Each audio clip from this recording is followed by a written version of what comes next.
英語聞き流し10分間、名作リスニング、英語テキストと MP3 ダウンロード、その他の物語は、ホームページよりご利用いただけます。88thpp.com 88thpp.com Fourth story. The Prince and Princess. Gerda was obliged to rest herself again, when, exactly opposite to her, a large raven came hopping over the white snow. He had long been looking at Gerda and shaking his head, and now he said, "Caw. Caw. Good day. Good day." He could not say it better, but he felt a sympathy for the little girl, and asked her where she was going all alone. The word alone Gerda understood quite well, and felt how much was expressed by it, so she told the raven her whole history, and asked if he had not seen Kay. The raven nodded very gravely, and said, "It may be, it may be." "What, do you really think so?" cried the little girl, and she nearly squeezed the raven to death, so much did she kiss him. "Gently, gently," said the raven. "I think I know, I think that it may be little Kay. But now he has forgotten you for the princess." "Does he live with a princess?" asked Gerda. "Yes, listen," said the raven, "but it will be difficult for me to speak your language. If you understand the raven language I can tell you better." "No, I have not learned it," said Gerda, "but my grandmother understands it, and she can speak gibberish too. I wish I had learnt it." "No matter," said the raven, "I will tell you as well as I can, however, it will be bad enough." And then he told all he knew. "In the kingdom where we now are there lives a princess, who is extraordinarily clever, for she has read all the newspapers in the whole world, and has forgotten them again, so clever is she. She was lately, it is said, sitting on her throne, which is not very amusing after all, when she began humming an old tune, and it was just, 'Oh, why should I not be married?' That song is not without its meaning," said she, and so then she was determined to marry, but she would have a husband who knew how to give an answer when he was spoken to, not one who looked only as if he were a great personage, for that is so tiresome.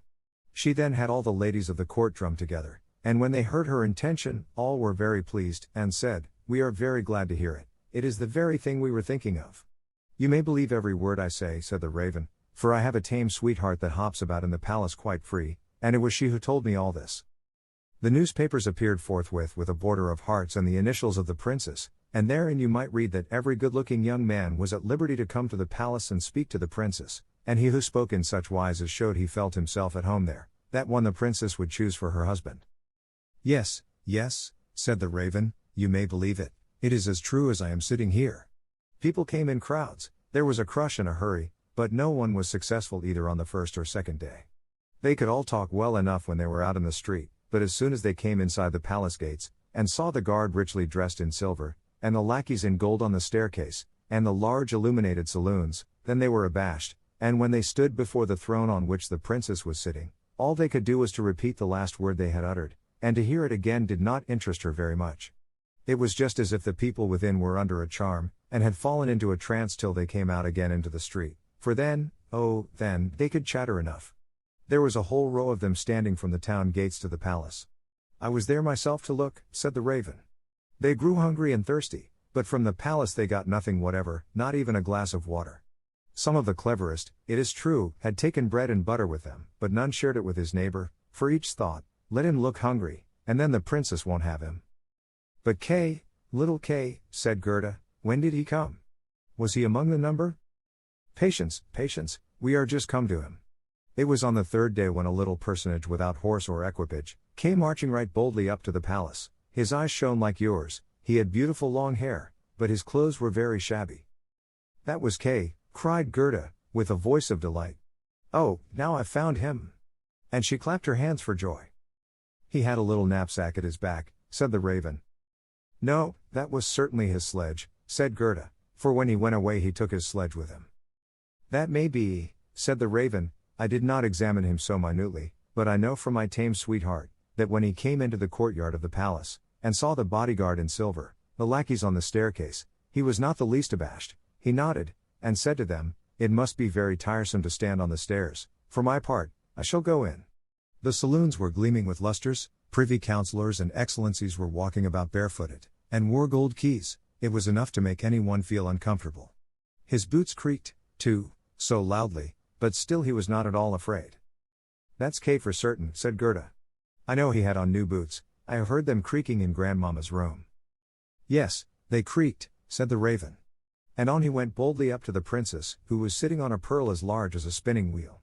All the ladies of the court, with their attendants and attendants, and all the cavaliers, with their gentlemen and gentlemen's gentlemen, stood round, and the nearer they stood to the door, the prouder they looked. It was hardly possible to look at the gentleman's gentleman, so very haughtily did he stand in the doorway. It must have been terrible, said little Gerda. And did Kay get the princess? Were I not a raven, I should have taken the princess myself, although I am promised. It is said he spoke as well as I speak when I talk raven language, this I learned from my tame sweetheart. He was bold and nicely behaved, he had not come to woo the princess, but only to hear her wisdom. She pleased him and he pleased her. Yes, for certain that was Kay, said Gerda. He was so clever, he could reckon fractions in his head. Oh, you take me to the palace. That is very easily said, answered the raven. But how are we to manage it? I'll speak to my tame sweetheart about it, she must advise us, for so much I must tell you, such a little girl as you are will never get permission to enter. Oh, yes I shall, said Gerda, when Kay hears that I am here, he will come out directly to fetch me. Wait for me here on these steps, said the raven. He moved his head backwards and forwards and flew away. The evening was closing in when the raven returned.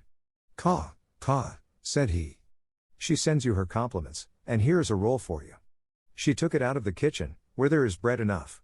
You are hungry, no doubt. It is not possible for you to enter the palace, for you are barefooted, the guards in silver and the lackeys in gold, would not allow it, but do not cry, you shall come in still. My sweetheart knows a little back stair that leads to the bedchamber, and she knows where she can get the key of it. And they went into the garden in the large avenue, where one leaf was falling after the other, and when the lights in the palace had all gradually disappeared, the raven led little Gerda to the back door, which stood half open. Oh, Gerda's heart beat with anxiety and longing. It was just as if she had been about to do something wrong, and yet she only wanted to know if little Kay was there. Yes, he must be there. She called to mind his intelligent eyes, and his long hair, so vividly, she could quite see him as he used to laugh when they were sitting under the roses at home. He will, no doubt, be glad to see you, to hear what a long way you have come for his sake, to know how unhappy all at home were when he did not come back. Oh, what a fright and a joy it was. They were now on the stairs. A single lamp was burning there, and on the floor stood the tame raven, turning her head on every side and looking at Gerda, who bowed as her grandmother had taught her to do. My intended has told me so much good of you, my dear young lady, said the tame raven. Your tale is very affecting. If you will take the lamp, I will go before. We will go straight on, for we shall meet no one. I think there is somebody just behind us, said Gerda, and something rushed past. It was like shadowy figures on the wall, horses with flowing manes and thin legs, huntsmen, ladies and gentlemen on horseback. They are only dreams, said the raven. They come to fetch the thoughts of the high personages to the chase. 'Tis well, for now you can observe them in bed all the better. But let me find, when you enjoy honor and distinction, that you possess a grateful heart. Tut! That's not worth talking about, said the raven of the woods. They now entered the first saloon, which was of rose-colored satin, with artificial flowers on the wall. Here the dreams were rushing past, but they hastened by so quickly that Gerda could not see the high personages. One hall was more magnificent than the other, one might indeed well be abashed, and at last they came into the bedchamber. The ceiling of the room resembled a large palm tree with leaves of glass, of costly glass, and in the middle, from a thick golden stem, hung two beds, each of which resembled a lily. One was white, and in this lay the princess, the other was red, and it was here that Gerda was to look for little Kay. She bent back one of the red leaves, and saw a brown neck. Oh! That was Kay. She called him quite loud by name, held the lamp towards him, the dreams rushed back again into the chamber, he awoke, turned his head, and it was not little Kay. The prince was only like him about the neck, but he was young and handsome. And out of the white lily leaves the princess peeped, too, and asked what was the matter. Then little Gerda cried, and told her whole history, and all that the ravens had done for her.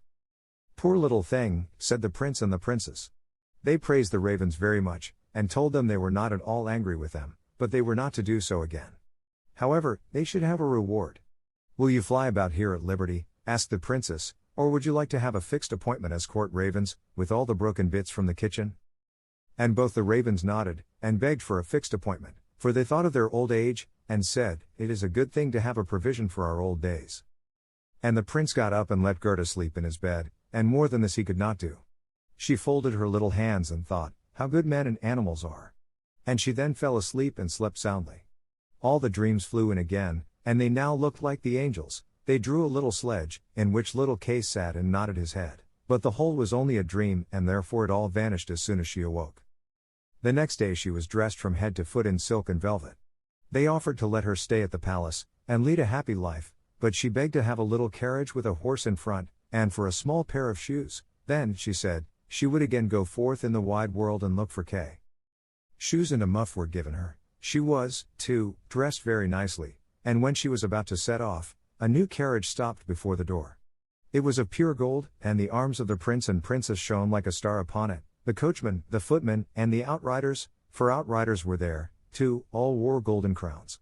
The prince and the princess assisted her into the carriage themselves, and wished her all success. The Raven of the Woods, who was now married, accompanied her for the first 3 miles. He sat beside Gerda, for he could not bear riding backwards. The other raven stood in the doorway, and flapped her wings. She could not accompany Gerda, because she suffered from headaches since she had had a fixed appointment and ate so much. The carriage was lined inside with sugar plums, and in the seats were fruits and gingerbread. Farewell! Farewell! Cried Prince and Princess, and Gerda wept, and the raven wept. Thus passed the first miles, and then the raven bade her farewell, and this was the most painful separation of all. He flew into a tree, and beat his black wings as long as he could see the carriage, that shone from afar like a sunbeam. Fifth story. The Little Robber Maiden. They drove through the dark wood, but the carriage shone like a torch, and it dazzled the eyes of the robbers, so that they could not bear to look at it. "'Tis gold! 'Tis gold!" they cried, and they rushed forward, seized the horses, knocked down the little postilion, the coachman, and the servants, and pulled little Gerda out of the carriage. "How plump, how beautiful she is! She must have been fed on nut kernels," said the old female robber, who had a long, scrubby beard, and bushy eyebrows that hung down over her eyes. "She is as good as a fatted lamb. How nice she will be!" And then she drew out a knife, the blade of which shone so that it was quite dreadful to behold. "Oh!" cried the woman at the same moment. She had been bitten in the ear by her own little daughter, who hung at her back, and who was so wild and unmanageable, that it was quite amusing to see her. "You naughty child," said the mother, and now she had not time to kill Gerda. 英語聞き流し10分間、名作リスニング。英語テキストと MP3 ダウンロード、その他の物語は、ホームページよりご利用いただけます。88thpp.com 88thpp.com